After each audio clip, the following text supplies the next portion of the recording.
மக்களுக்காக மிக பொறுதியுடன் அந்த தண்டனையை அனுபவிக்கின்றார். அன்பு வார்த்து எடுத்து ஆளடிமை கொண்டார். வம்பை அளித்து வைகுண்டம் தானாகி சொல்வொன்றால் தர்மபுவியை ஆளுகின்றார்.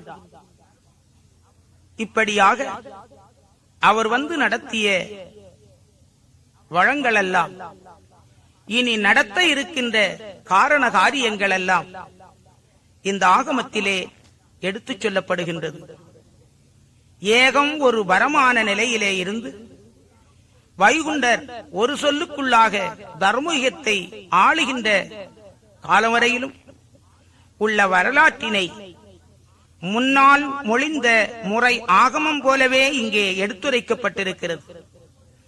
அப்படி யுகாயுகங்கள் தோறும் யுக தர்மத்தை நிலைநாட்ட வருகின்ற நாராயணர் வந்து நடத்தும் வளமைகளை எல்லாம் காரணமாய் எழுதி அதை கதையாக படித்து அறிந்து உணர்ந்தோருக்கு, உணர்ந்து வாழ்ந்தவர்களுக்கு ஒய்யாரமாக ஊழ்வினை நோய் தீரும் என்று ஐயாவும் இந்த காண்டத்தை எடுத்து அருளுகின்றார்.